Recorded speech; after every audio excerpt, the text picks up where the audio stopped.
Hey everybody, East Coast Reefer here. Now today I've just been doing some maintenance in my tank using this algae scraper, metal blade, long metal shaft, metal handle, and I was putting it in and I'm like, you sometimes get that feeling if you trap a nerve and you feel it. Well, I felt that and I'm like, I'm pretty sure that's like an electric current. So I thought, okay, let's test.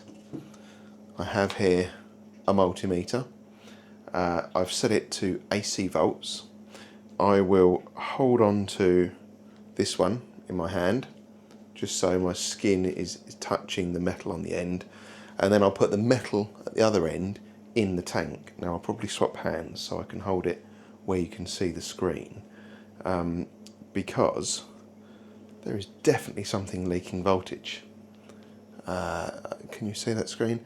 It should be, if I touch that against the desk, there's like less than 1 volt. Let's stick it in the tank here.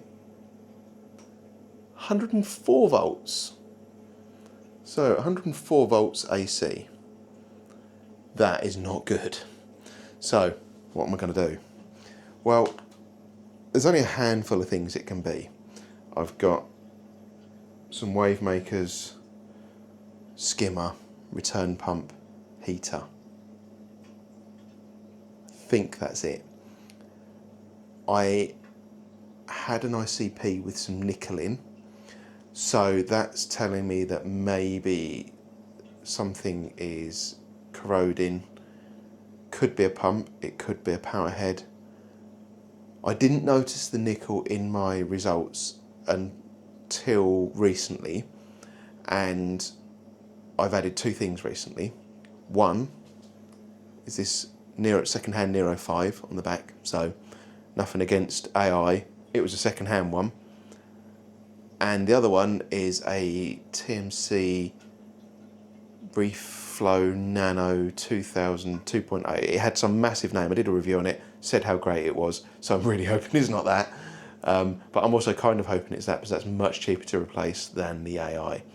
But it could also be something completely different. So what I'm going to do now is I'm just going to turn off the Neros, because that's the easiest to do. I can do it from my Apex. And then I'll see whether the voltage goes away.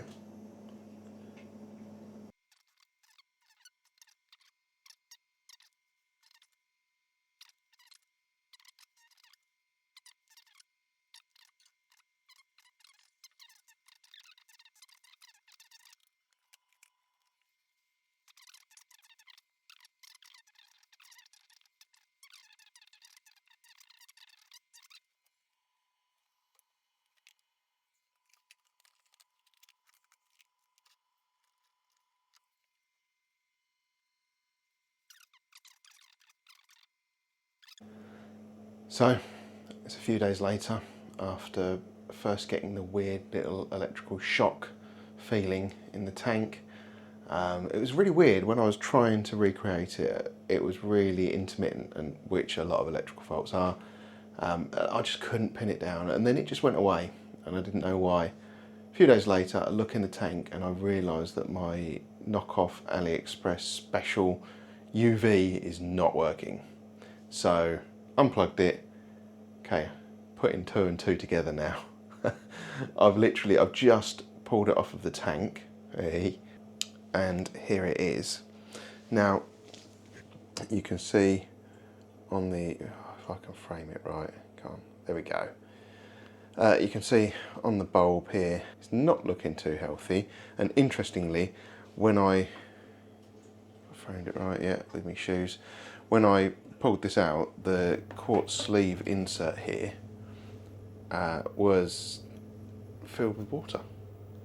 So it wasn't very watertight. Water got into the tube and killed it. So yeah, AliExpress specials, 1 all at the moment, 1 win, 1 fail. The salinity probe's still going great.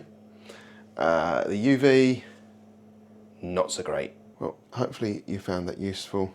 It kind of took you through some of what I did for fault finding. You wouldn't have wanted to watch the whole lot because it took a long time. And I still didn't find out what it was until later on when I noticed the UV failing. So yeah, hopefully it's been useful. If it has, please leave a like, subscribe, add a comment, interact, anything like that. And I'll see you in another video really soon.